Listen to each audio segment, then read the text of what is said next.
just another story of the same, you know, same good time. Just be respectful, dudes, and never learn. Okay. Rolling with the homies. Welcome to the Baltimore Bureau podcast. This is a huge shift. I feel like we were just having such a somber conversation, and then we started recording, and now we're so happy to be here.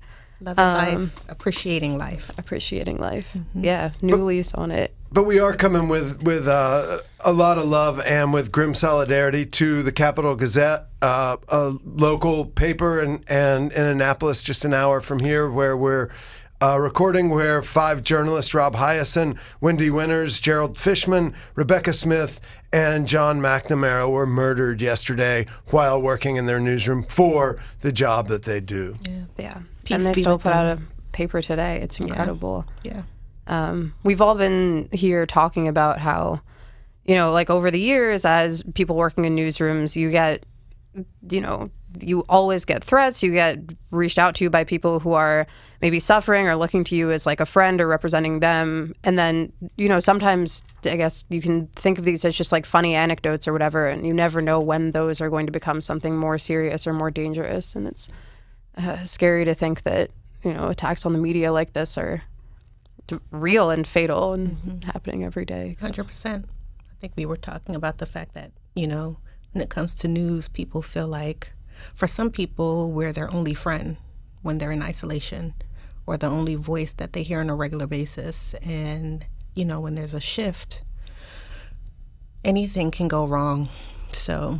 And for other people, like the President of the United States, who are their main enemy, and they continually stoke this kind of stuff. And the people online, it's really easy to escalate the rhetoric, and then some lonely, isolated, disturbed, mentally ill person takes that as that this is, you know, that 2 days before this, that Milo said that he was waiting for vigilantes to start shooting down reporters. Yeah, exactly. It isn't an accident, even if there's not a direct causal relation. Right, and even if he says that it's just a joke, or I think sometimes people, when I say that I feel really strongly about like you know, the sort of demonization of media figures, people think that I'm just trying to be like, oh, they think that I'm being self-interested, like, oh, it's because you work in media, but like this shit is real. Like it can have real consequences that can take people's lives. Like the shift to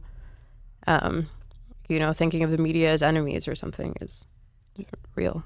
I mean, it's also worth noting that it was a majority men, 3 men and 2 women, but all white, the reporters who were killed. But from my experience, like when I was at The Guardian, they did a search through all of the comments, and the white guy journalists by far get the least amount of vitriol. And I get a lot, but like women, just it's finally, people have started commenting on my appearance now that I had to go on video and making fun of how I look. But that's like a common experience for every woman who I know who goes on the air. And well, public figures, right? When you look at social media and Twitter in particular, Black women in particular get the ire from all segments of society, and in academia, women and people of color, when it comes to feedback from students and this anonymous feedback, lots of vitriol. And so when you're in the public sphere, it can be daunting to continue to use your voice and understand that you're doing something to make democracy strong. But you know there are people gunning for you and finding details out about your life to use against you, and to keep stoking those fears, like you said about Mila, which is egregious, right? There is no joke to that. And we got to take that seriously. I mean, what a roller coaster of a news week. So we'll be talking about the Maryland elections for a lot of the show today. So we had these really strong progressive wins here in New York, and then immediately after we have these disastrous Supreme Court decisions. Yeah, then Kennedy's announcement. It's just like, and then this. It's like, what a roller coaster of emotions this week. At a minimum, people can't stay asleep. You know, it's true. I think stay woke is so cliche, but you can't be asleep. You can't act like the world isn't happening around you. And there's so many ways that are requiring people to tune in and do something. So it's it's been one of those weeks.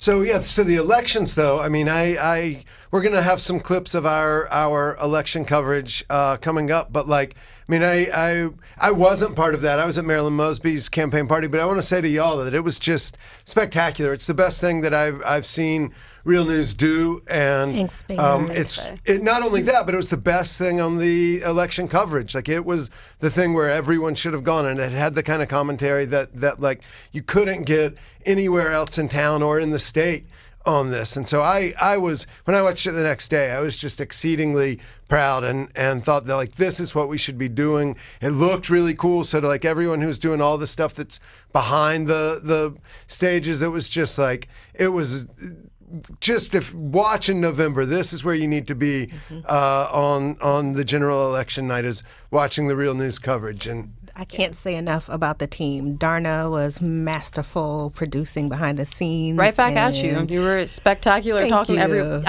I don't think that I could have sustained the energy to talk to people about election results for 3 hours live, but you really did it. I got their energy and, the pulse of the room. Shout outs to Leaders of a Beautiful Struggle for hosting the event. Yeah. And, that was real Baltimore in the room. People were really interested in figuring out what people like them and from the neighborhoods that they're from were thinking, and not necessarily just like talking heads or the elite kind of grimacing or celebrating their picks for who should be in office, and the fact that the people's candidates, overwhelmingly were successful. It made the energy in the room really strong. And I can't say enough about our guests. I want to thank them for coming out and sharing their expertise and helping us to give, Baltimore the kind of coverage that they deserve, Yeah. No, really. Thanks to all of our guests, and thanks to everyone for being so flexible. I feel like election coverage is the kind of thing where every new piece of news can completely change the conversation, and that was, y'all were very much able to stay on top of that. And I mean, so we're going to start with a piece about some of the early voting coverage that we did, looking at what people were thinking about before. And I want to say that, like, everyone after the 2016 elections were really criticizing the press for getting it wrong, for not being able to predict the future. And so just to be clear, that's not our job, is to predict the future. Right. And I mean, the day right before y'all started the broadcast, we were joking that on our marquee outside it said, "Can progressives win elections?" And my take for the next day's marquee was going to be no. I thought that I think we landed on nope. Yeah, nope. Nope. And I mean, it was just dead wrong on that. And so there are, I was happily dead wrong, I'll say. And, but yeah, here's what the voters were thinking beforehand. Baltimoreans headed to the polls last week for early voting. In Maryland, a crowded gubernatorial Democratic primary seeks to find a nominee who can unseat the current Republican Larry Hogan. That primary takes place on June 26th, with the general election happening in November. We visited the polls during early voting to see what issues drove voters to make their decision in not just the governor's race, but state senate and a heated state's attorney's race as well. As citizens, it's our civic duty to vote, or else our voice would not be heard, and our needs. It's our civic duty for our children, and it's just the right thing to do. Voters seem to be primarily concerned about a few things: education, crime, and health care. What issues made you make your decision you're going to make today? One, healthcare reform. That's not primarily one, but I work for the health department and I have a lot of issues with the opioid epidemics going on. Also, I follow national politics, so I know they're trying to get some of the money back from the CDC, and I work with HIV prevention, so that's another thing. Okay. Cost of violence reform in the city, but I do know that goes back to mental health behavior. Right. Right. Criminal reform to the criminal justice system. I do believe once you're in the system, that's a dead end for you. Right. So, and education. Education. Yes. Me, from a social worker perspective, I have a lot of issues, especially when it comes to dealing with issues for the less privileged. And I think that is the most key thing. And what I usually do in before voting, I go to the platform of every individual that is in a race.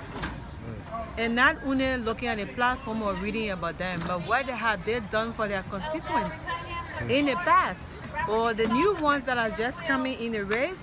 I also have to look at what they did in the past.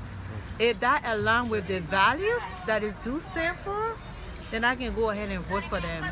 But if they do not stand by the values, practice what you preach. That's what I believe in. Education for one, for teachers, need a raise and whatnot, Why is that important? And I'm saying they got, to me, first they let me start with the casinos, supposed to help the teachers, push the casinos and all that stuff, for enough money, take care of the streets. Teacher wouldn't get laid off. It's not happening though. We're doing all the money. Right. Given recent exposure of police corruption in the case of the Gun Trace Task Force and other incidents since the 2015 death of Freddie Gray in police custody, voters have also become even more skeptical of law enforcement. But it's not just from what they see in the news. Some experience it firsthand, simply fulfilling their civic duties, like this mom who brought her sons to the polls with her. And I served on a jury a year and a half ago, and I was appalled at the performance of Baltimore City Police. They did not do the proper investigation. They just basically found somebody who was black and was a young man and stopped the investigation. And I couldn't convict on that. And fortunately, the rest of the jury, enough people felt the same way that the person wasn't convicted. But it was just an appalling miscarriage of justice in action. This year, Maryland saw a significant increase in turnout during early voting. Early voting has only existed in the state since 2010, and every year the turnout has increased. But even with a 57% increase this year, the numbers still only reflect about 6% of the eligible voting population. Most voters had very simple approaches, and even some words for candidates running for office. Candidates that you voted for that made you decide? Well, we sat down and analyzed a lot from interviews to see exactly who we thought would be the better candidate. And some of the decisions were very tough. I think we're very fortunate this time to have a lot of very good people running. So it's hard to make a decision. If you say X, Y, and Z, and you cannot deliver for your people, you cannot do what your people ask you to do, then you don't need to run for office. For the Real News Network, in Baltimore, I'm Easy Jackson. So yeah, like we were saying, I had a really pessimistic view of what was going to come after seeing these PACs, talking to people. To be fair, I'd been mainly covering the state's attorney's race, and it did turn out exactly like I thought, with Marilyn Mosby winning, and the other two challengers, Ivan Bates and Thiru Vignarajah, equaling. She had just under 50%. They together had just over 50%. And so there have been a lot of people pushing Bates to run as an independent. You can still register as an independent until July 2nd. But he says there's no way he's doing that. So, so if you want to be state's attorney, you can still register for a few more days as you're listening to this. I don't understand why in Maryland people don't do that more. Like with last year's heavily contested, or last election's heavily contested mayoral race, with this, let them beat each other up and then come in and be raising money that whole time and just come in and they're going to be 9 rounds in and you come in fresh and just bam. No, I think that's a testament to the clutches of the establishment that has existed in Maryland politics and definitely in Baltimore for so long. I think we may see more of that because certainly people thought the folk who won, particularly at the state Senate level, would not win. People had no idea that Johnny O would be leading the pack in a three-way tie in the county executive race. So, I think that people understand they can make some demands out of democracy and that they don't just follow the lead of what party elite tells them to do, and instead they can get out there and use their voice. Listen, in the 43rd Legislative District, you have Mary Washington, Joan Carter Conway divided by 400-some votes, right? That's Yeah, they were neck and neck all night. That was a really exciting race to be watching. And they still haven't called it, right? They haven't called it. They're going to do the provisional ballots and absentee ballots next week. But, I don't think anybody would have thought, oh, wow, Mary Washington would take over Joan Carter Conway. And, you know, Corey McCray won by kind of a landslide. And you had the races in the 46th legislative district with Nate Lowenthal trying to come for Robin Lewis's seat, and that didn't work. So, you know, just two things that we can take away, I think, are one, anyone can win if you get out there and talk to the people, and you're campaigning year-round by working in your community, so that election season is not the time that people see your faces for the first time, and you can do so with progressive ideas.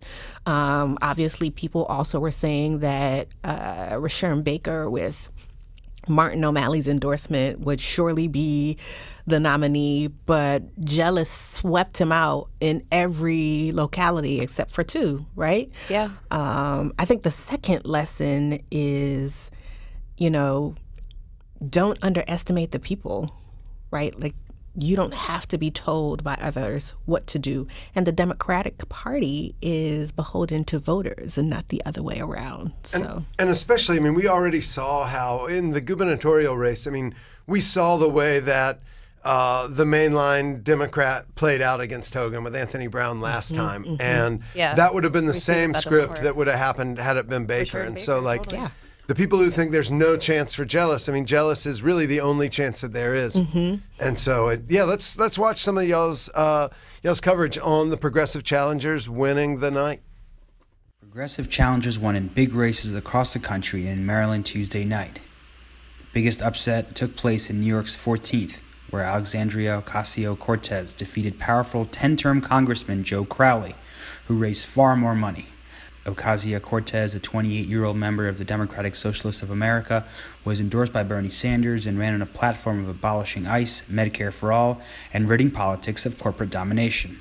She's expected to coast into office in the general election. In Maryland, the political establishment suffered stinging defeats, with the Bernie Sanders-endorsed Ben Jealous winning in a 6-way governor's race in the Democratic primary. He defeated party pick Prince George's executive Rashawn Baker, who was endorsed by the entire Democratic Party establishment.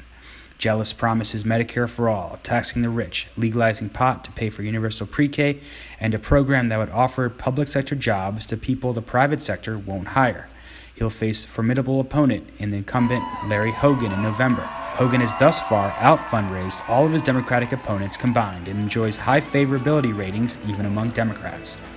Mary Washington and Antonio Hayes defeated incumbent senators in Maryland's 43rd and 40th districts, and Obama administration alum Nate Lowenthal lost his bid to win a seat in the House of Delegates in the 41st district, despite raising over $400,000. Meanwhile, Uber-establishment incumbent U.S. Senator Ben Cardin cruised to victory over former NSA whistleblower, prisoner, and trans activist challenger Chelsea Manning, who also ran on abolishing ICE but did not run much of a campaign. Yeah, so we saw in that pack that Jessel did. We'll see some of our live coverage as well, but we saw in that pack that this has been sort of a national trend. On the East Coast, you know, we saw a number of progressives win in a bunch of races. Alexandria Ocasio-Cortez was someone that we were all, it was a very exciting race to watch. My joy. It's like, a fellow New Yorker. Yeah, from the Bronx. From the Bronx. Latino woman. Yep. Avowed socialist. Unapologetic. Yeah. My favorite thing has been to see all of the screen caps of like Sean Hannity's coverage being like, can you imagine that this person would want to abolish ICE and have Medicare for all? And you're like, yes. Yeah, I could totally imagine that. You should actually be clear how many more people would be happy to vote for somebody like that. And I think it's a shakeup for the Democratic Party nationally when you have folk like Nancy Pelosi saying it's an anomaly. Like, I think you guys are asleep at the wheel still. And it's the same thing that happened with the Republican Party a couple of years ago. You saw the insurgents of you know, the more fascist variety taking over from the main line. Although, I mean, this week shows that you just can't underestimate the role that Mitch McConnell has played in all of that. That what they've turned out being successful as is having the demagogue fascist sort of front lines and then the cynical manipulators you taking that to their advantage and vice versa. Yeah. And the Democrats have to figure out some way to have a civil war within the party and be more effective than the Republicans still and be able to outflank them on some of these things like the Supreme Court 100%. stuff.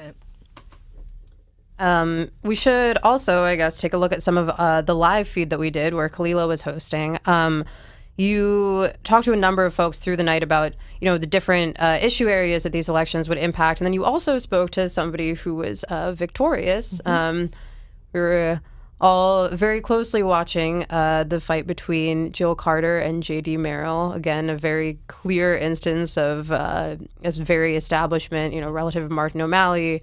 Law and order guy. Yeah, very tough on crime guy versus somebody who, I think we've all seen in the streets. And yeah, so let's take a look at some of these clips. You both do a ton of work related to both returning citizens, labor and the workforce. And, what's critical for your work, I think, is for people to be clear that the type of advocacy that you do or that you cover in Annapolis is created for everyday people to be able to live their best lives, right? No matter what their circumstances. Karen, why don't I check in with you first? You have been advocating for some critical bills this legislative session. What did you accomplish, and what do you hope to see after this election? Sure. So this past legislative session in Annapolis, we found that there were a number of issues that came to the forefront. One, because they were necessary, but two, because it was an election year. And you find that the legislative session before the primaries during an election year, you're either going to have very bold ideas and policy initiatives that legislators will want to get behind and kind of, stake a position on, or they're going to retreat and not want to do anything to ruffle feathers too much to ensure that they are reelected. And so this legislative session for the Job Opportunities Task Force, our focus has always been to identify ways to advance low-wage workers to high-wage jobs. We see, particularly in the city of Baltimore, that those communities that are more likely to suffer with challenges that result from unemployment and disinvestment, and we're talking about decades of disinvestment that leads to concentrated poverty, we're very clear that when it comes to advancing low-wage workers to high-wage jobs, we have to remove barriers. And many of these barriers are erected from, yes, decades of disinvestments, but also from criminal justice policies that leave individuals with a criminal record that makes them effectively unemployable. And so this legislative session, the Job Opportunities Task Force and partners focused on initiatives that would assure or eliminate those educational and employment barriers for individuals that have been incarcerated or interact with the criminal justice system to access economic opportunities. We are clear that in order to address our public safety challenges in the city of Baltimore, we have to provide access to economic opportunities. And so, when we talk about things like access to pretrial services, when we talk about this crime bill that was one of the top hot issues of the legislative session, right? We want to reduce incarceration and increase opportunities for economic opportunity and access, not increase opportunities for individuals to remain incarcerated. And so our legislative wins, while the crime bill did pass, we were able to beat back some of the more harsher mandatory minimums. Some slid through, in addition to some crazy felony expungement legislation that should have been more comprehensive. But we were able to secure $1 million in pretrial services. We were able to ensure that our punitive child support enforcement laws provided more opportunities for individuals to be in position to support their families. So there's more to be done, but it was an election year. Couldn't expect too much. Right. And speaking of, opportunities over time, we just heard from Rajan, who's from South Baltimore, when he was talking with Easy Jackson. And, our young people are looking to build opportunity and not be criminalized because they're poor. And you released a report with the Job Opportunities Task Force this legislative session about the criminalization of poverty. Yeah, criminalization of poverty, for most in the city of Baltimore, this ain't anything new, right? This is something that, we talk about all the time, but for our policymakers and others, it's now this new phenomenon. And for Job Opportunities Task Force, we started this this focus on criminalization of poverty, quite honestly, after the uprising. When we found that the world began to watch as community residents took to the street and found that, our communities are over-policed and underserved, and we were literally criminalizing our poor. We were criminalizing individuals who didn't have the money to make bail. We're criminalizing individuals who live in communities where there aren't banks, so they're cashing checks at check cashing place, walking through communities, and because they can't prove their money is innocent, their money is being seized and they have a chance to be arrested. All of these different things to show that Maryland policies, Maryland, our beautiful democratic state of Maryland, we are criminalizing our poor who disproportionately tend to be people of color. Right. It's like you can't win for losing. You know, if I get in trouble or if I'm suspected of getting in trouble, the system is going to cause me to lose my job. It's going to cause me to have to pay fees and fines, or I can't get out of jail to keep the job when I didn't do anything to begin with. So it's just stacks on top of each other. Absolutely. Eddie, you have been covering the Poor People's Campaign for The Real News for the last 6 weeks. Will you talk a little bit about what you were seeing this session and what was important to people in Annapolis connected to the national movement around the Poor People's Campaign? Well, you know, the first thing that I think is important is that we need to be looking at systemic policy changes. Right. Before I talk about the campaign itself, the governor, Hogan, say for instance, he's done committed $500 million to renovating, tearing down, just replacing the housing stock here in Baltimore. And what I noticed is that county companies are getting those jobs. Right. Other people than the residents are getting those jobs.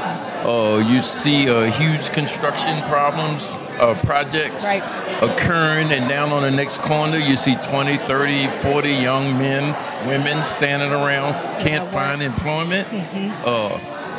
It seems to me that much of that deconstruction should be directed toward employing some of young people. You don't have to be you don't have to have a professional skill set to take down a building, to take apart bricks, etc. Right? It seems to me that the city and the state could address some of that poverty that we see by employing those people that live in this particular district, in this municipality, and using that fund that the governor had set up that continues to go out into the county, continues to, they're taking the materials out there, they're taking the funds out there, and they're leaving the population in an unemployed state in which they are being, as you say, they're being criminalized. This is a state and city policy that the politicians need to address. Absolutely. So now, down in Annapolis for the last 6 weeks, people have been coming together, preachers, imams, rabbis, professional organizers, poor people, activists, environmentalists, and they've been demonstrating and actually doing civil disobedience in some cases and getting locked up. Even though Annapolis was closed since April, the national strategy was to protest in front of all the state houses because 2/3 of the state houses are still open and active. And so eventually that led to a major march in D.C. Just this past Saturday, in which several thousand people showed up from around the country. And their position is the same position, unfortunately, that Dr. Martin Luther King had 50 years ago, that there are several evils in the way this society is structured. One is racism, one is economic, capitalism for the want of a better word, but the economic arrangement, and the other one is militarism. The more money goes toward taking care of the military than it does taking care of the population. So I think that campaign is getting ready to start. It's going to be launched. That was the launch point Saturday. They're going to have to dig down and figure out what they're going to do and how they're going to address these issues. But the idea is to shift that discretionary budget funds, well over 50% of it that goes to supplying the military toward dealing with poverty, dealing with infrastructure, dealing with education, dealing with health care, dealing with the environment, and so on. So unfortunately, I look at things on that level because that's the level it's got to change on in order for anything to happen. Absolutely. Because what's happening here in Baltimore and what's happening here in Maryland is happening in Detroit, it's happening in Newark, it's happening in Pennsylvania, and it's happening across Gary and the Anna. That's right. We're talking about the candidate that everyone is saying is for the environment. Right. We're going to the field. It sounds like Benjelis is won and Baker's conceded. Wow. And Rushern Baker was endorsed by the majority of the Democratic establishment in the state. Martin O'Malley, Ben Cardin, Steny Hoyer, who is infamous now for Lake Tapes, where he tried to pressure a primary opponent to drop out of a race in Colorado, I believe. So we're going to be live for the next hour or so as final results come in and talk to some folks here. So stay tuned. Thanks for watching.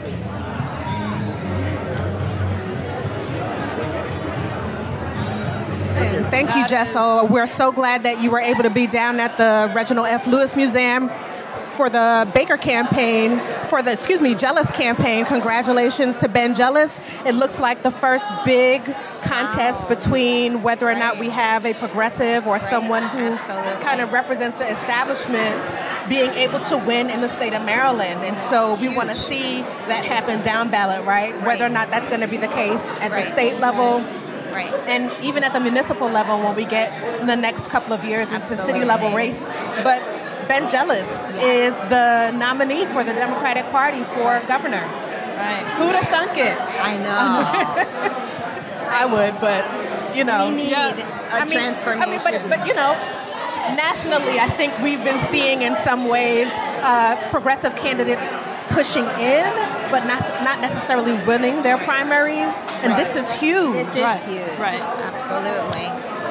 Shannon, you interviewed Benjelis as the co-executive director for Strong Schools. What were some of the takeaways from the interview you did with him? Yeah, so Strong Schools Maryland, we are trying to build a grassroots campaign across the state to ensure that Maryland students have a world-class education, which basically means, you know, we're at a moment in time right now in Maryland where they're looking at rewriting education policy and funding our schools the way that they need to be funded with the Kirwan Commission.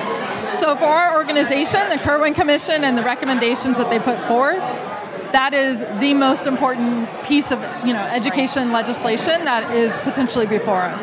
So when I interviewed Benjelis, you know, he was really strong on the issue, and we look forward to working with him.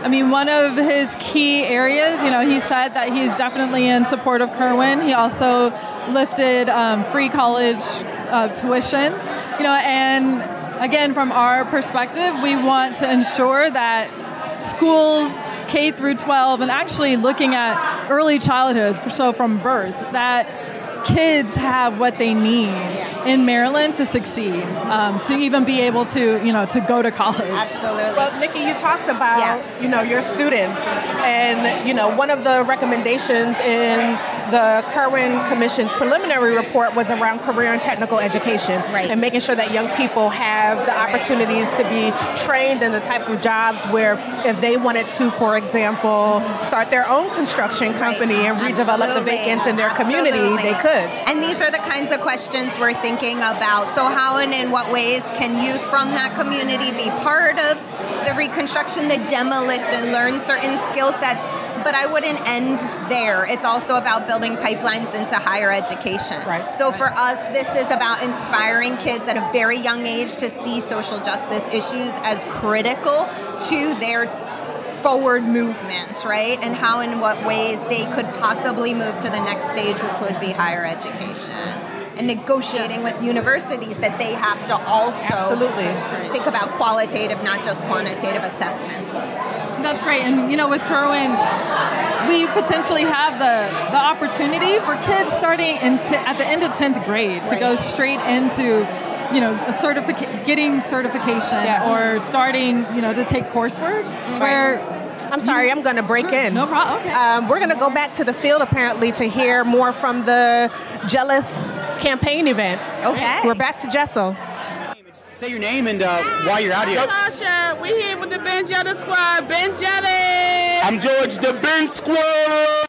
And so it's been a tough race. Jealous was an underdog, and at the end of the election, he was surging in all the polls. We know there was a lot of undecided voters. What do you think? I mean, we don't have all the results yet. Only half of them. He's up so far. What do you think converted some of those undecided? Today, last day, was the one when we had to tell them, Ben Jealous is here for us. Go out there and vote for Ben Jealous. We got a lot of strong votes. After all the undecided votes, it was a strong vote. And it's nothing like being on foot and doing the work, because we did the work and we're going to see the results. And so, it would be a historic win for Ben Jealous, a progressive taking a big, important governor's race. The opponent is Larry Hogan, and he's been popular among Democrats and Republicans. He's got one of the highest favorability ratings in the entire state. What are your thoughts on Larry Hogan's chances to win in November? I don't think he has a chance. Right now, we have a strong person coming for the office. His name is Ben Jealous. You feel me? He's coming to give us $15 minimum wage. He's coming to give us universal health care. He's going to end that. He says he's going to do, he's going to make it happen. And so do you think that those kind of policies that really have excited people today, like those really progressive policies, no other candidates were talking about, universal health care. No one is talking about a jobs program that if the private sector won't hire people, we'll get the state to step in. Do you think that's the kind of stuff that people wanted to hear this election year? Oh, yeah, of course. That's what we go through out here. So, the problems and everything that we go through throughout the city, he's out here to take care of the problems that we have in the city. We really believe it. That's why we came out here and knocked doors and canvassed every day for him for the past 3 weeks. And, yeah. I meant the real story. And can you say your name, too? Sure, I'm Tracy Lingo. I'm the staff director of Unite Here Local 7. We represent hotel and casino and food service workers throughout the city. And these are all members of ours who took time off of their jobs in the last 3 weeks to be out on the doors 6 days a week for Ben Jealous. And it's not just us, but the nurses and the teachers union and the SEIU all back Ben, because we know that there's not anybody else who's really fighting for working class Baltimore.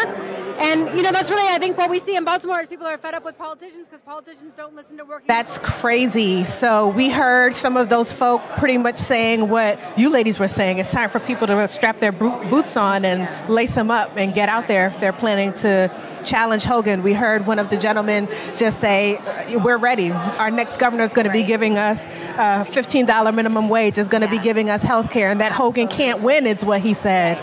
So, that brother is fired up, ready to go. That's a rallying cry for the NAACP, which Ben was the former CEO and president of. So, ladies, what do you think? Ben Jealous for governor? I mean, I think, it's exciting. I mean, we all are kind of like, all right, this is early. I know. Yeah. Right. Education is my thing. Yeah. Like, I am ready to have a governor who is really ready to commit to education and not just have some communication, talking points about funding education at the highest level, but doing something about the outcomes that we're seeing, really investing in education outcomes and opportunities for our kids. Absolutely. It's time. We see from the November 2016 election that you have many more everyday people who are mobilizing and organizing at the grassroots level and trying to connect with legislators like you to say, listen, we know you've kind of been out there and that people have been hiding the ball from us in terms of what it takes for us to create policy, and we want to partner with you. How do you recommend for people to collaborate with you and, bring over West and over East to Annapolis and make sure that Annapolis and our elected officials and our delegation is coming to the people and not just expecting them to come see them, One of the things that we have to do, and I think we can do, we've done it but not enough, which is bring the legislature to the city more, because it's inconvenient for people to come to Annapolis for 90 days and sit until 10 o'clock at night to have their voice heard. We have to work to change that system where people can actually have hearings and be heard and be considered and weigh in on issues here in Baltimore more, and also make the legislative process more accessible to people. Right. You know, we really need to push back against a leadership that says that our constituents in Baltimore can come down, we can bust people down, and they're going to hear, for example, as we've experienced, from everybody in every law enforcement agency across the state first, before they hear from the people who have been aggrieved by some law enforcement officers. Experiences. So I think that's our job, to push our way through the resistance in the legislature to actually have the people's voices heard first. Yeah. So I think those are some of the things we can do. But I also think we have to educate and galvanize our people, and I already see it in the works. It's much more advocacy out here in the streets, not paid advocacy the way it was, only paid advocates and lobbyists, much more than it was when I was in the House of Delegates. So there's already people mobilizing, but we have to educate more. And one of the things I want to just touch on a little bit is that even as great as this victory feels tonight, I still, working early voting in the polls today, I still primarily saw older people voting. Yeah. There were still very few people that I saw from ages 18 to 30 years old at those polls. And if we do not find a way to inspire them to vote and participate in this process, we lose our whole future. Absolutely. Jill P. Carter, Senator-elect for the 41st Legislative District here in Maryland. I mean, it was so dope watching the numbers come in, and I think you heard from her a little bit about being worried that she hadn't raised the same amount of money. She didn't have that kind of support behind her when it came to finances, and also really feeling like she was under attack for being a Black woman, for being someone who challenged Martin O'Malley when it came to his tough on crime strategies, and that they were gunning for her and sending out materials to the public and a constant barrage. I think I saw a quote that like half of the money J.D. Merrill spent in his campaign was on just attacking her. Wow. Like, not putting forth any particular policy, but just to attack her, and that it was wearing on her. Like the fact that she said she was not enjoying the campaign is kind of frustrating, like, bruh, it's Black Baltimore, Black women here. Tell us what you can do. Tell us why you should win. And using that negative strategy clearly didn't work for you. So, and I mean, one thing I'll say about her is, as a reporter, she is one of the few politicians that I sort of regularly talk to who I can be pretty well assured she's going to tell me what she thinks, and tell it like it is with it, and not give me some kind of bullshit that seems she doesn't have that switch. Yeah. And I really appreciate. I mean, it's hard to overstate how rare that is to not get spin from someone, but to be able to get really a serious answer, and often a funny or profane or something like that answer as well, that's like clearly coming from a human being and not a committee deciding how to answer this. Yeah, I felt similarly about Mary Washington running. I spoke with her almost daily when she was trying to pass her moratorium on tax sales, on water bills, and to see somebody who, like, versus all of the politicians who you can see, like, basically what you were saying, Baynard, just give completely canned answers, reading from a script, versus someone who'll actually show their emotion and get angry with you. And Khalilah, it was really great, I think, that you asked Jill also, like, how do we continue to push for you? How do, like, grassroots advocates, how do activists continue to hold you accountable to make sure that this isn't just like, okay, we get a progressive into office and then it ends up being the status quo, but how do we make sure that we can continue to push this agenda forward and, demand what's right for us out of these politicians? Yeah, whether it's Mary or Jill, our jobs as reporters, as we were talking about at the top of the show, is to make sure people have the news that they need to make good decisions, and that they can hold these folk accountable, right? Like, if it's a lot of flim-flam and a lot of spin, people don't have the tools to make demands about their own lives and practice self-determination. And I think it's important to have elected officials who are going to be honest with us and tell it like it is and let people hold them accountable for that, as opposed to spinny answers that leave people kind of wondering, is this person for me, or did they actually say what I thought they said? So, you know, it's great to have folk who are candid and transparent, but we always have work to do. Yeah, because they are people and they are going to fail. It's not, we're not in a situation where anyone can save us. We can't look to anyone of any party to save us. And I mean, like, people in the LGBTQ community were really critical of Jill for missing the marriage equality vote. And like, they should be.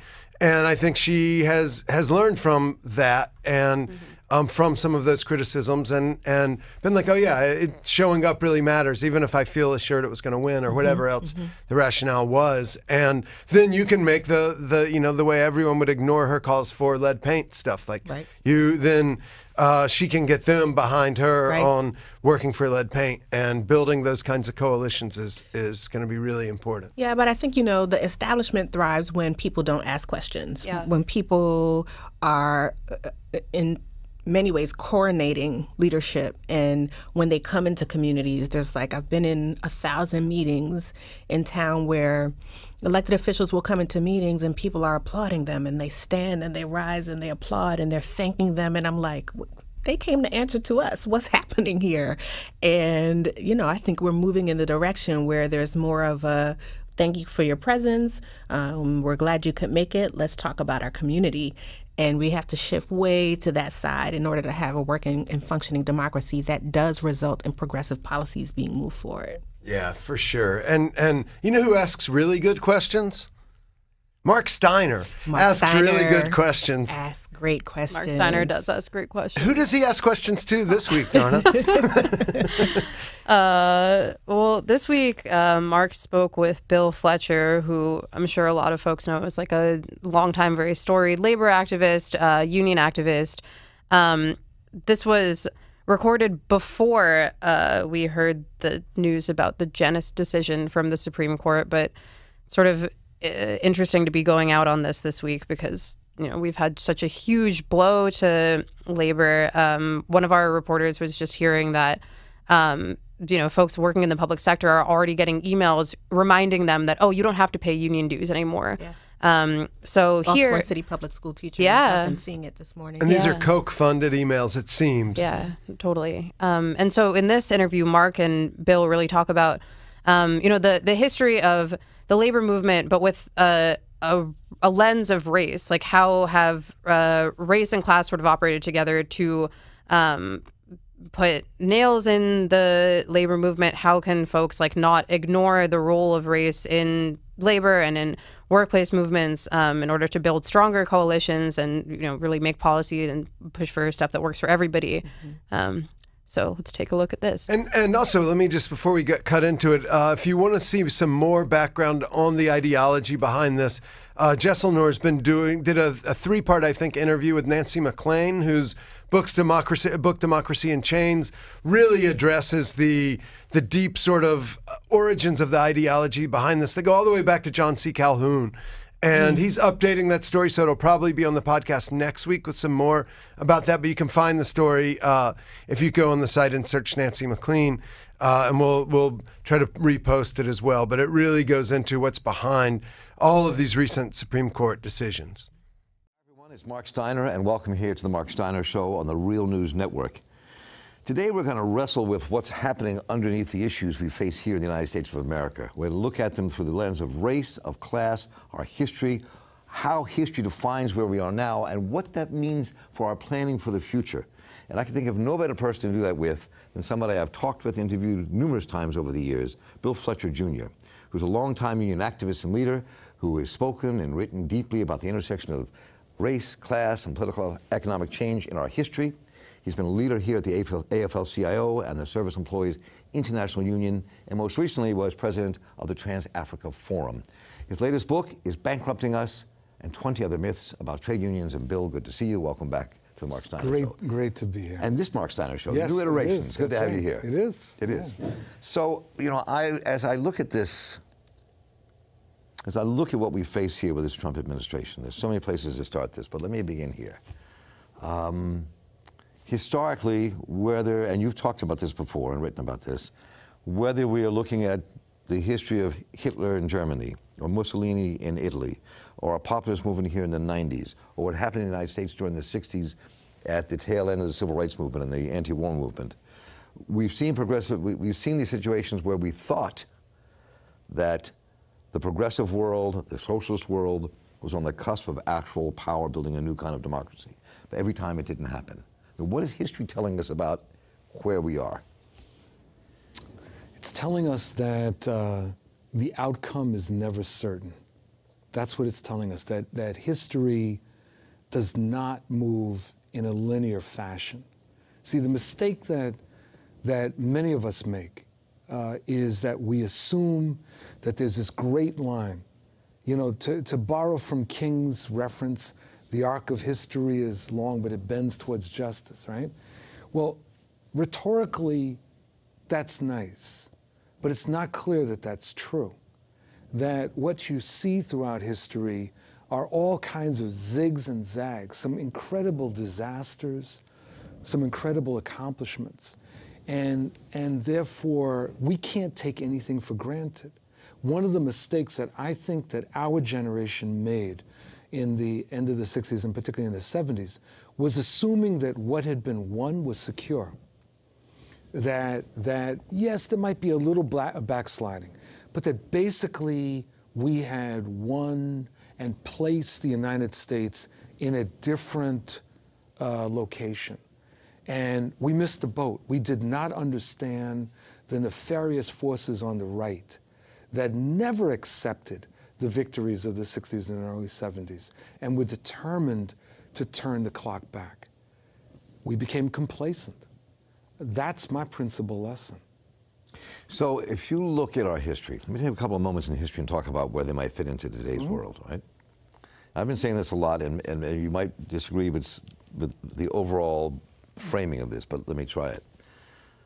That, you know, the history is a constant force of different people's movements fighting for whatever the form of justice that is that takes place and pushing hard. But then there's always this equal force, if not stronger force, that pushes back. So we had the Civil War in the 1860s. Reconstruction came.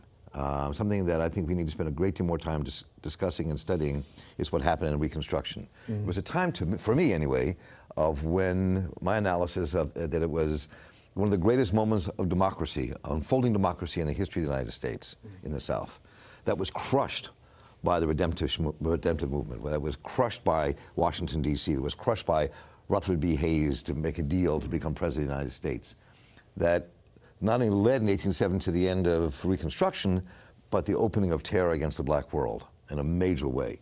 So if you look at that, I mean, that was like turning everything that was fought for, people bled for literally and died on its head. So, I mean, what does that say about the forces that we contend with and what that says about now? If it does say something about now. Yeah. Well, let's look at the historical quandary. The Civil War was fought over basically two issues: slavery and free trade. And the juxtaposition for today's world. Yes, absolutely, absolutely. The Confederate forces were proponents of free trade, and that put them in a collision course with Northern industrial capitalism. Because what the Southern plantocracy wanted was access to cheap goods from England, cheap and quality goods. And England wanted cotton. Now, in order to develop industry in the northern part of the United States, you needed to protect the industry from the competition from other countries that could produce cheaper. So the Northern industrial capitalists pushed for tariffs. And they said, we've got to have protection Otherwise, there will be no northern industry. We will be subservient to Britain and France. And so there was this clash. So you have that and slavery that were bringing us towards an irreconcilable challenge. And thus we had the Civil War. The northern industrial capitalists were never interested in the true emancipation of the African. They were interested in ending slavery, in subordinating the southern plantocracy, and developing northern capital. So for a certain period of time, there was a wing of the Republicans that were the radical Reconstructionists, right? Who were interested in advancing a process of democratization. So you're absolutely right. It was an unusual period in U.S. history where there were tremendous advances. Public education, political power for the poor and for the black. But here's the other thing that I started thinking about, Mark.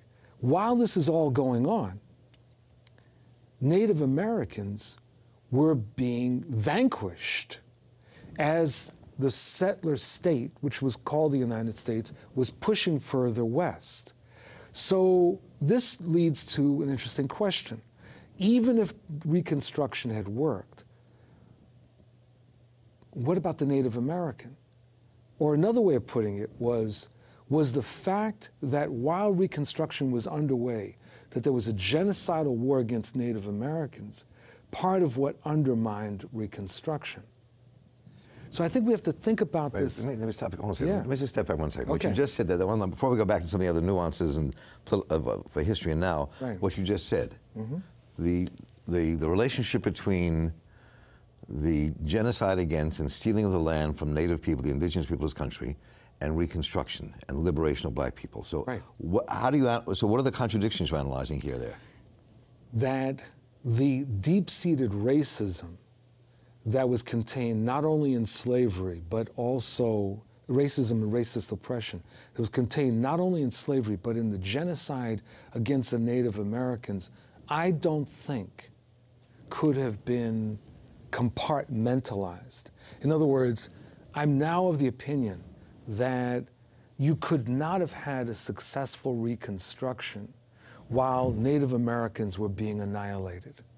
That the evils, the snakes that were unleashed with the annihilation of Native Americans, with the subjugation of what had been northern Mexico, right? Because it's not just the annihilation of Native Americans, but it was also the subordination of northern Mexico that takes place formally in 1848, but carries on to this day. You could not compartmentalize the South and say there will be democracy in the South while we're annihilating the Native Americans, while we're subordinating the Mexican Americans, while we're excluding the Chinese. It's all of a package. And that package is the racist settler state that comes to be known as the United States of America. So, a couple of things here. I mean, let me just clarify. When we talk about northern Mexico, I think we're talking about Texas, Arizona, New Mexico, California, Utah, Nevada. That's right, Colorado. That's northern Mexico. Right, that's right. Let's be clear what northern Mexico is, right? Exactly. So, in that context, you also had a time then when the complexity of race and class in this country, you had a time when some of the 5 civilized tribes, as they were called, the Confederation of Southern Native Tribes, Native Nations, Cherokees, Creeks, Crees, Seminole, Choctaw, many of them were slaveholders. That's right. Also, black folks were integrated into those societies, which was part of the Seminole War against the United States. Was about black freedom liberation as well as Native liberation. Exactly. But then you also had liberated black men in the U.S. Army who became the storied Buffalo Soldiers to fight Native people in the West and defeat them for the United States government. So all those contradictions were at work at one time. That's right. Right? Exactly. What you didn't have, you didn't have a rainbow coalition. Right. Right? That's what you didn't have. Right. And you're absolutely right that there were these native tribes that believed that they had accomplished peace in their time, that they had proven themselves to be civilized, up to and including, in some cases, as you noted, slaveholding. They were devastated when Andrew Jackson began his wars against them and forcing their expulsion to Oklahoma. They couldn't conceive of it. In some ways, it was analogous to German Jews who simply could not accept that this was happening given the high culture of Germany. We're Germans. Right, exactly. Who had served proudly in World War I, right? I might add, right? And thought of themselves as patriots, and now all of a sudden the world is being upended and they're being told that they're no longer Germans. Well, in 100 years earlier, that's in essence what happened to those civilized tribes. Now, for African Americans, you're right, that after the Reconstruction, the defeat of Reconstruction, and towards the tail end, you had African American veterans from the Civil War that went west. There was an emigration movement that was called the Exodusers, right? That was mainly people from Louisiana, Texas, Arkansas that started moving to Missouri, Kansas, and further west. My wife's family are descendants of the Exodusters. Absolutely. But there was this, what you saw with the Buffalo Soldiers is something that you've seen in subsequent wars where African Americans are trying to prove themselves to be real Americans, to be true patriots, and to lay their lives on the line. So you see that with the Buffalo Soldiers, you see that in the Spanish-American War, you see that in the Filipino-American War, although there was little twists there when African Americans started to defect. You see that in World War I, this desire to prove themselves to be patriots, and each time we get slapped in the face. So if you think about that in terms of where we are now in this country, let me start this way, this is a total aside that I have no data on, but I'm watching it and I'm going to find the data. Okay. Which is that you look, let's say, we're taping in Baltimore. In Baltimore, one of the largest occupations in the city are security forces, private and public. And that's just a reality. That's right. The vast majority of the private security forces in this city are being made up of poor working class black people. Mm-hmm. That's who's men's and women's the security forces, with or without weapons. Mm-hmm. So I'm saying that in the context of the larger question. So here we have the year 2000, and the struggle on racism has intensified around Black Lives Matter, police killings being exposed, the depth of racism in America, the day-to-day consequences of being black in America being exposed because of technology, many of the reasons being exposed and creating a different movement. And you have our first black president, and then you have this reactionary white president coming in on the tails of that because we had a black president. In some respects, that's why this happened, right?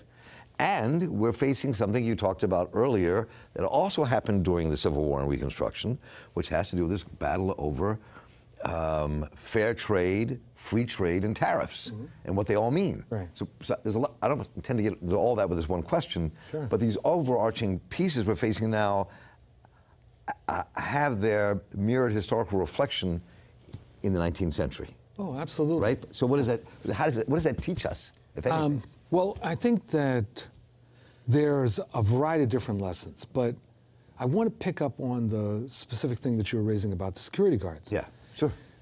Because what that speaks to, more than anything else, is the impact that neoliberal globalization, the reorganization of global capitalism, has had on black workers. So when you go back to the 19th century, the African Americans going into the military was both an issue of survival, needing jobs, but also, particularly during times of war, to prove themselves. There would be these bandwagons of, let us show America, meaning white America, that we are as dedicated as they are. And in the Civil War, fighting for their own liberation. Well, that was a very particular thing, right?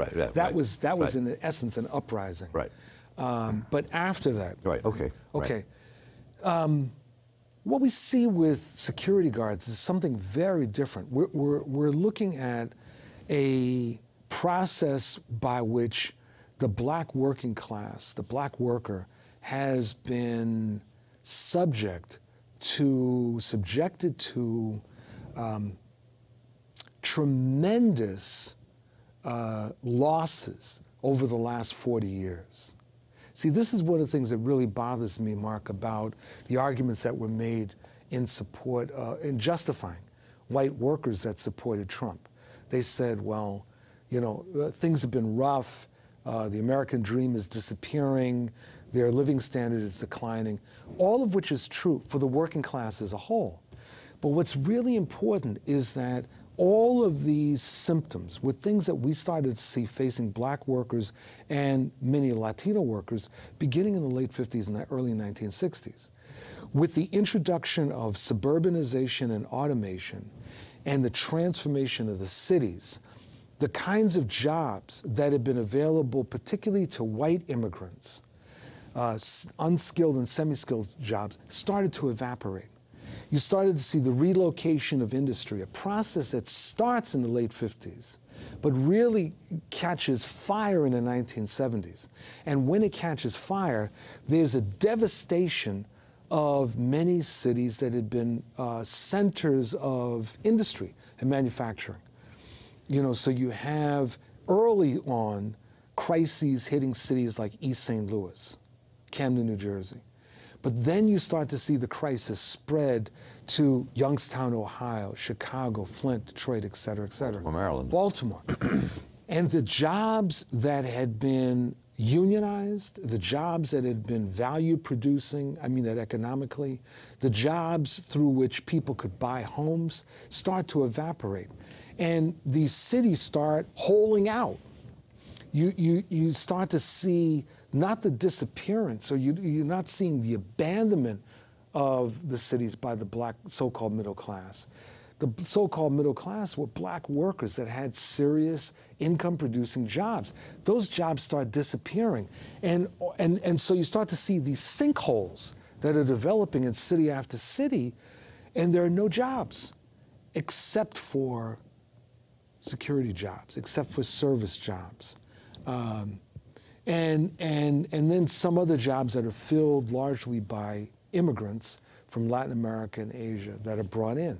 So it's different than what happened in the 19th century when there was a tremendous demand for black labor. There was a tremendous demand for black labor in the fields, tremendous demand for black labor that you see in World War I when immigration from Europe was cut off. And all of a sudden, all of these industries are looking for black labor. We're facing a different kind of crisis. Final point, which is that we are the canary in the coal mine. So all of these things that led to white workers talking about how their living standard was collapsing, we've been experiencing this, but it was never treated as a crisis. Just like opioid. We suffer the opioid, it's not a crisis. Miss Ann in southern Indiana dies of it, and now we have a crisis. So one of the things I think about with all this is, you know, we always hear the adage that we need to learn from history. Yes.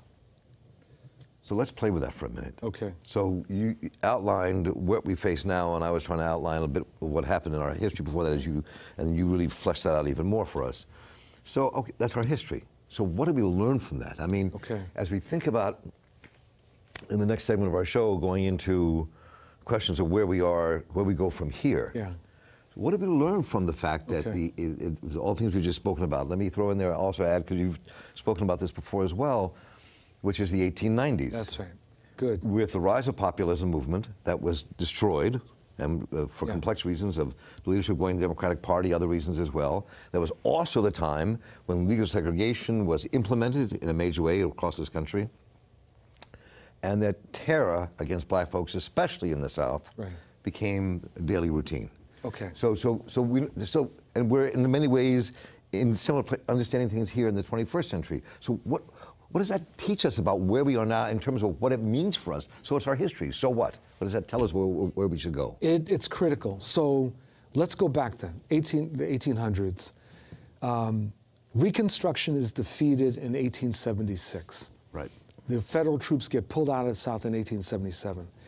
So from that point up until the 1890s, there's a slow-moving regression with the undermining of black and poor people's power in the South. Sounds like 2018. That's right, right.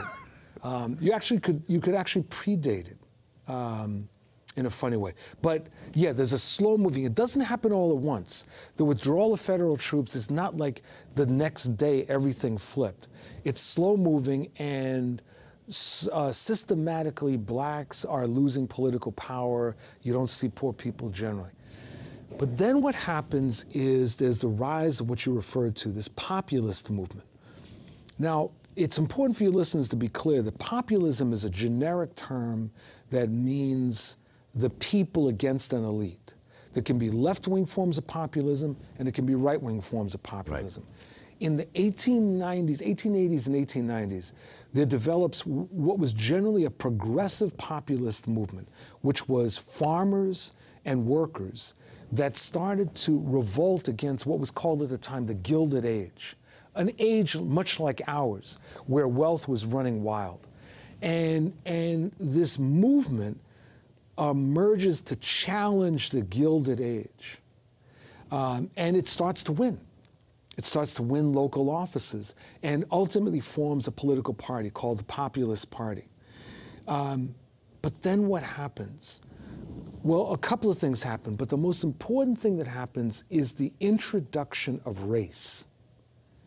That the populist movement runs up on the rocks of race and it splinters, because the populist movement, by and large, it included large numbers of African American and white poor, and in the Southwest, Mexicano or Chicano poor. There were actually white and black farmers in the South actually united in certain points. That's right, in this absolutely. Right. But they don't tackle the question of race. They don't tackle the erosion of what was happening and this slow-moving but development process towards Jim Crow segregation. And the white elite in the South understands and is very fearful of this, Mark. They're very fearful that they're going to lose political power to the poor. And they splinter the populist movement with a direct appeal to white supremacy.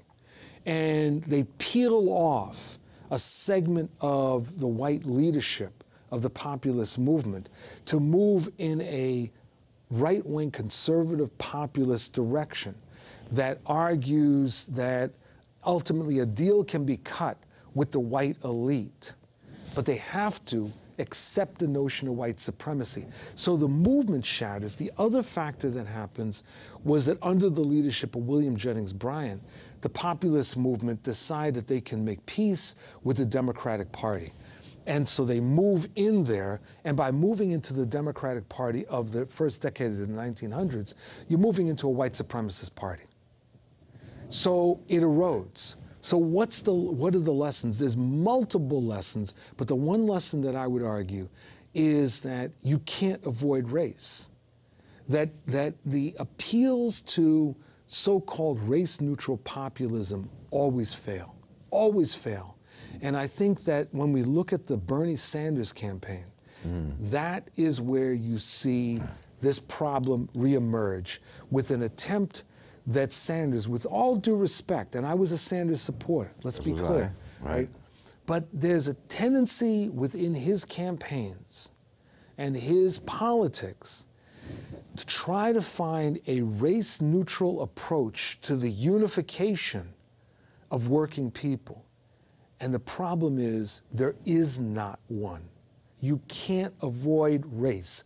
Race is the tripwire of US politics. You can't avoid it. You have to cut the wire.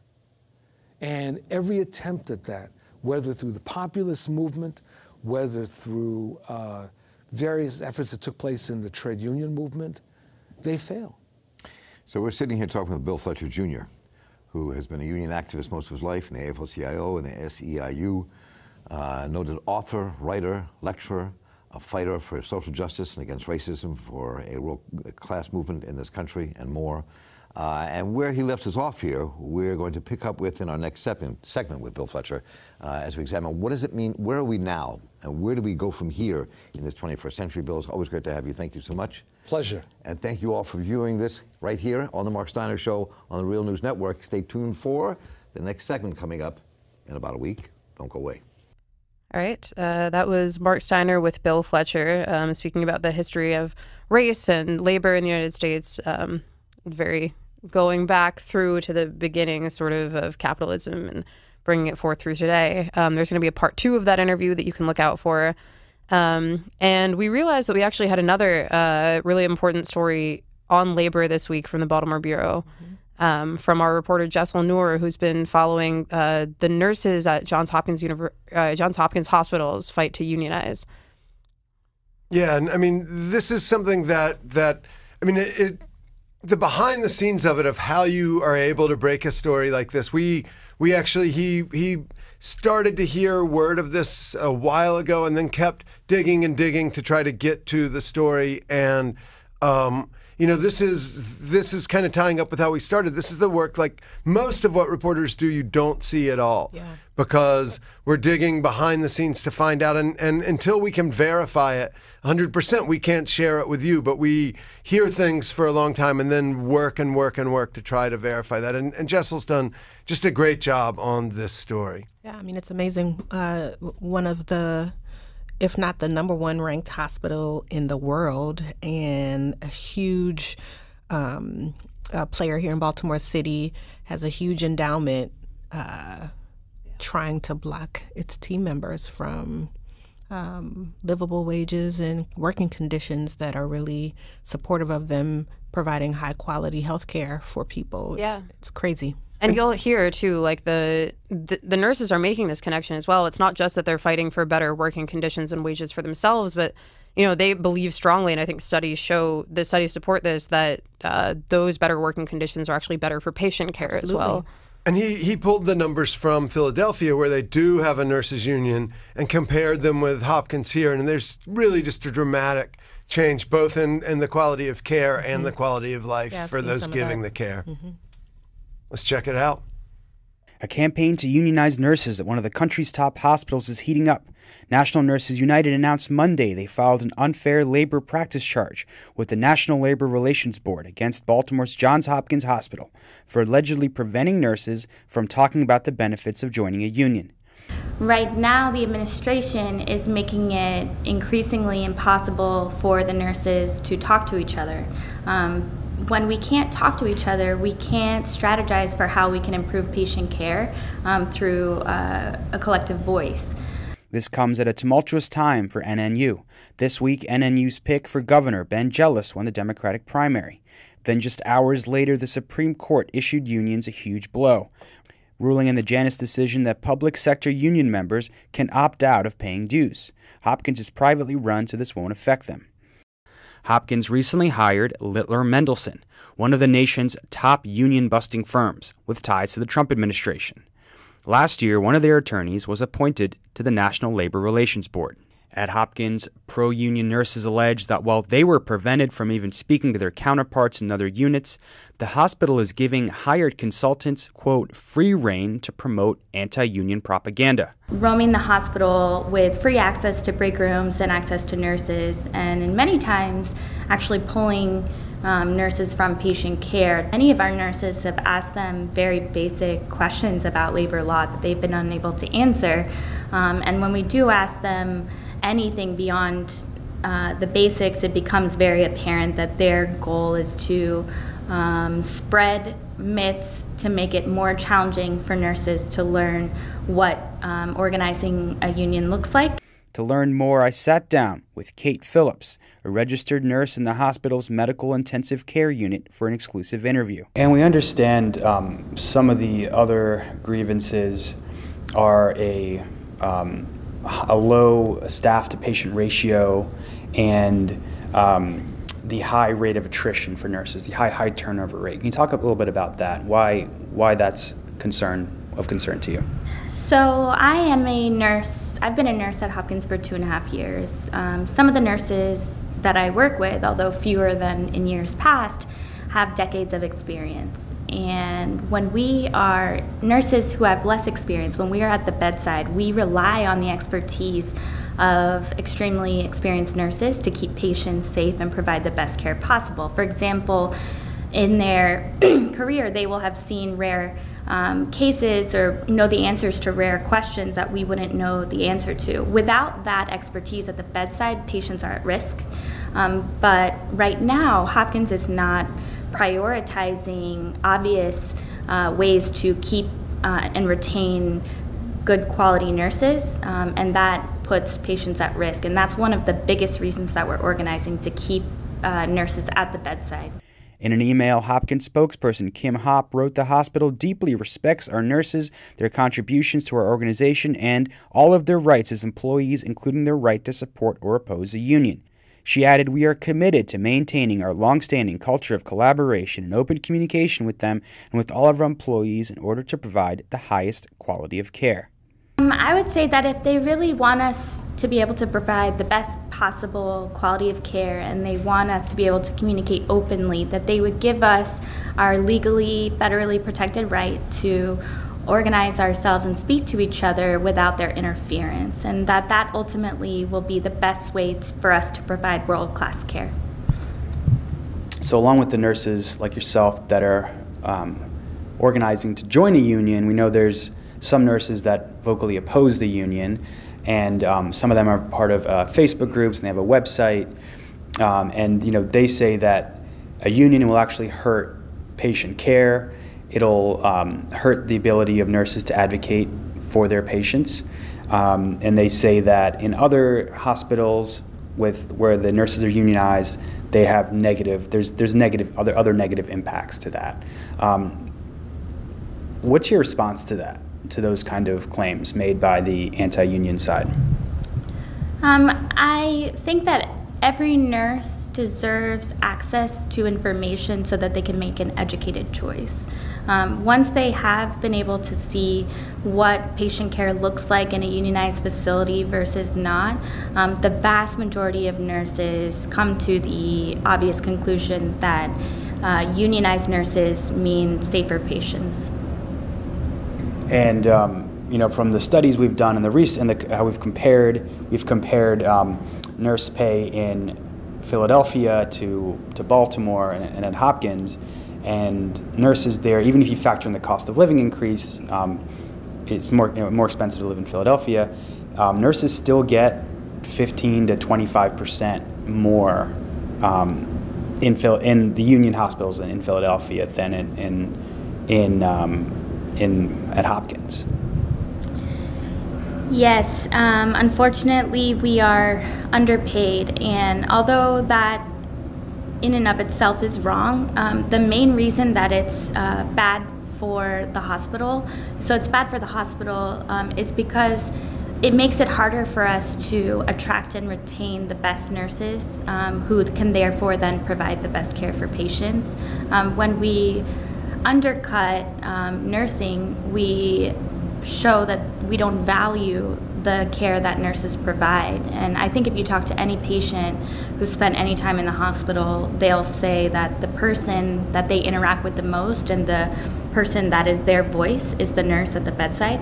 And if we can't do what it takes to retain and recruit the best nurses, then we're really lending a disservice to the patients.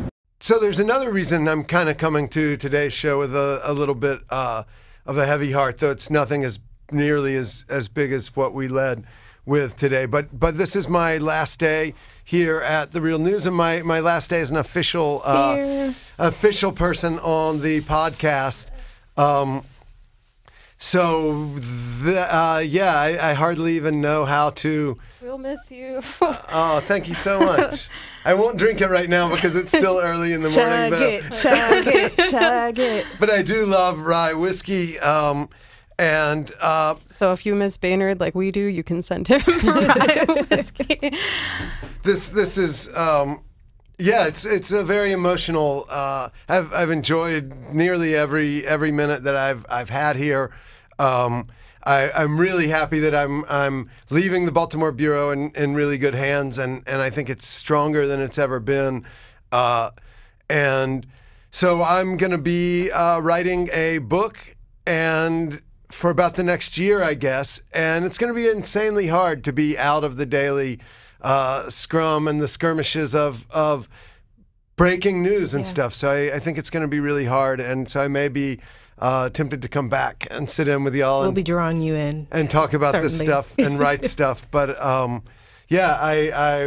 can't wait to see what y'all are able to do, and I think it's a great thing that like I was saying on when we walked in, there's a huge bubble of white dudes and podcasts, and so the podcast will be actually much stronger after my extraction from it, and maybe it will help change the whole podcast world a little bit, one step at a time. Yeah. But I'll really miss this every Friday. We'll miss you. Yeah, we'll miss you too. And I'll look forward to watching and listening. And this also, I filed today my last Democracy in Crisis column, which went out to about 20 alt-weekly papers when it started at the beginning of the Trump administration. As those papers, our paper that I started with, the Baltimore City paper, was killed. We started a new paper, The Beat, it failed. And then the papers that I was writing for kept succumbing to this. And I realized that when I started it, their readers wanted something about what was happening nationally in those pages, but now they don't.